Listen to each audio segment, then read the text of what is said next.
La pregunta número 3 de este foro de debate.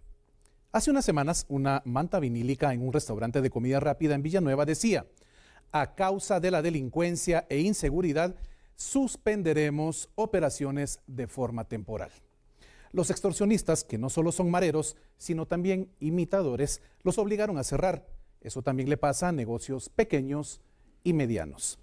¿Cuál va a ser su política de combate a las extorsiones? Candidato presidencial del Partido Republicano, Rafael Espada, le escuchamos. De nuevo, regreso a la contundencia del sistema de inteligencia.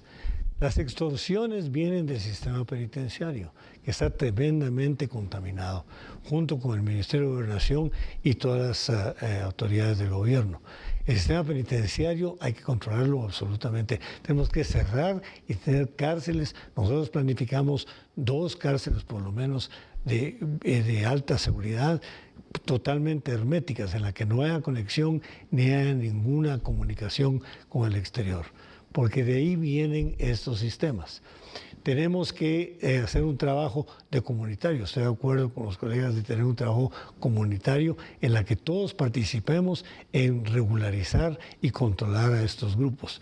Pero definitivamente los sistemas de inteligencia, cámaras instaladas por todo el servicio para identificar a los vecinos e identificar a la gente que está trabajando para estos grupos dentro de las cárceles. Pero al modificar el sistema carcelario, al mejorar el sistema penitenciario, controlamos mucho más de la mitad de esas extorsiones y estos mensajes que se forman y se hacen en un débil sistema penitenciario.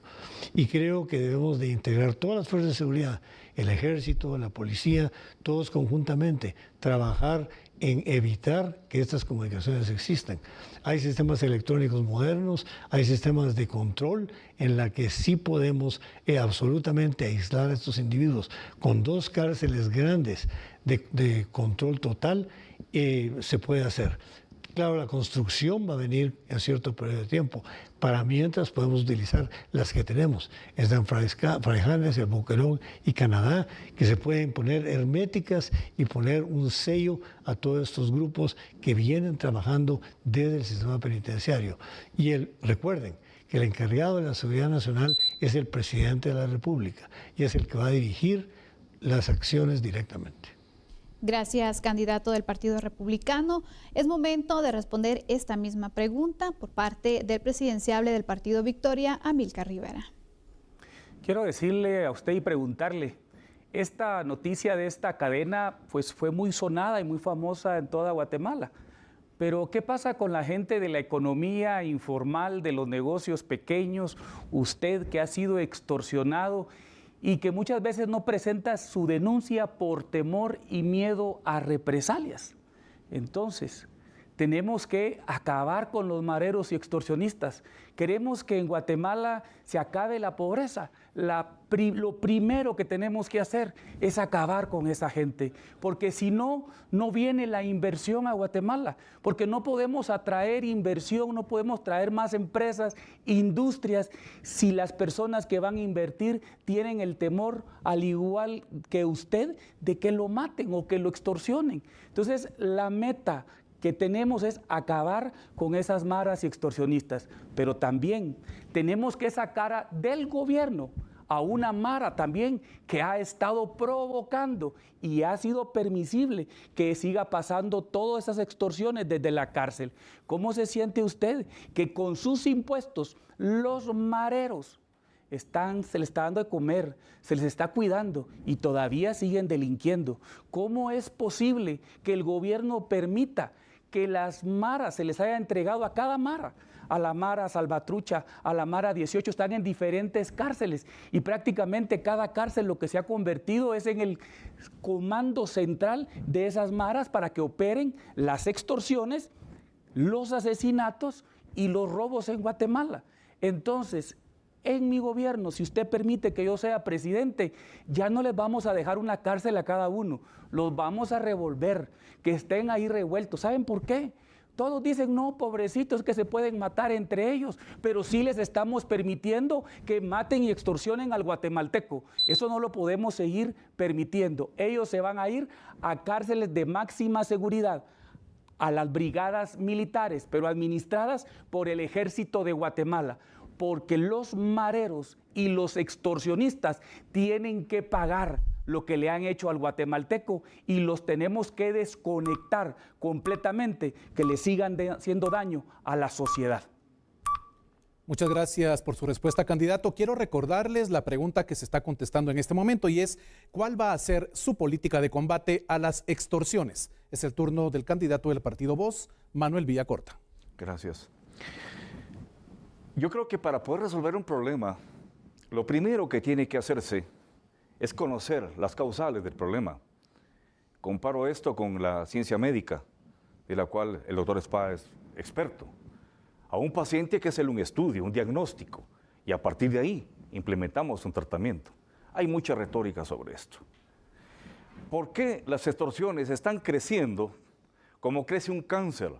Un cáncer debe combatirse desde un principio, porque si no llega a ser una metástasis que se extiende en un organismo, ya es difícil poder contrarrestarlo.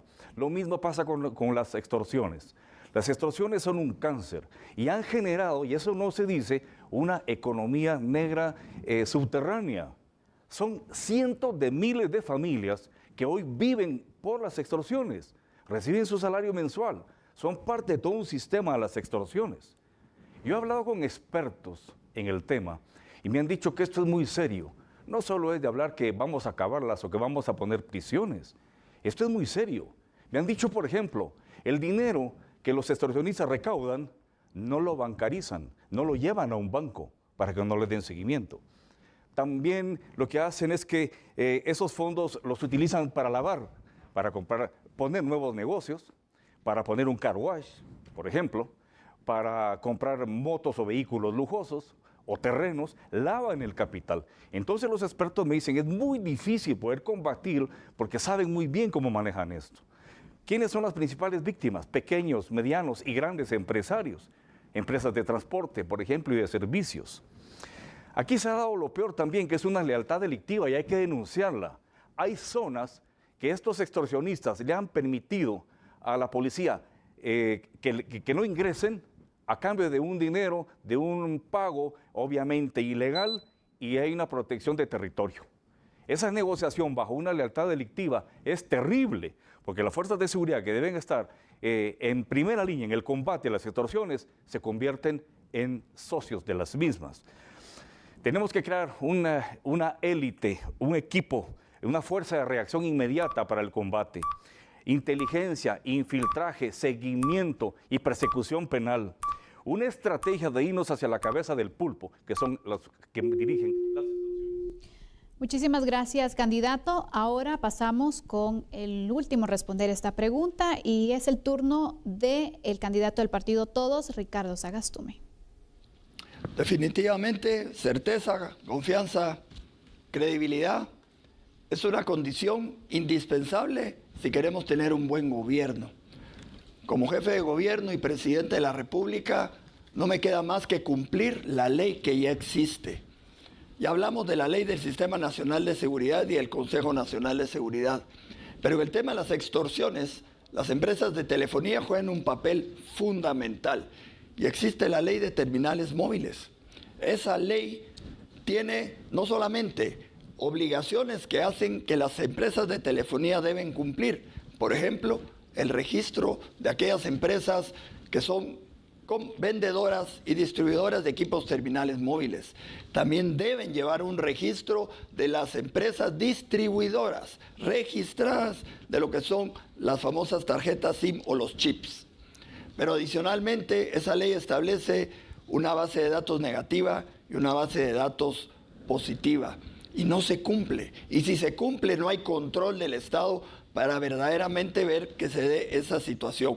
Pero esa ley también establece la prohibición del uso y el ingreso de equipos terminales móviles a los centros penitenciarios. Pero ahí ocurre de todo. ¿Por qué se dejan entrar? ¿Por qué se dejan utilizar? También está prohibido en esa ley que los trabajadores del sistema penitenciario utilicen y porten dentro del mismo sistema esos equipos terminales móviles. Hay sanciones y ya son delitos calificados, pero nadie les cumple. El organismo judicial, lamentablemente, también brilla por su ausencia. Por eso es que nosotros hemos propuesto ya una iniciativa de ley que ya la hemos mencionado anteriormente. Pero adicionalmente a eso, esas entidades que son los centros penitenciarios reciben la conexión a Internet. Ahí es donde las empresas de telefonía tienen una obligación y no están cumpliendo a cabalidad sus funciones de acuerdo a las leyes vigentes. Hay que obligarlos a que cumplan la ley, pero también tenemos que fortalecer a nuestras fuerzas de seguridad, no solo a la Policía Nacional Civil, sino al sistema penitenciario en su modelo de administración y a su preparación y a capacitación del personal. Finalmente, tenemos que tener otra acción, retirar los centros penitenciarios de las áreas urbanas de la ciudad.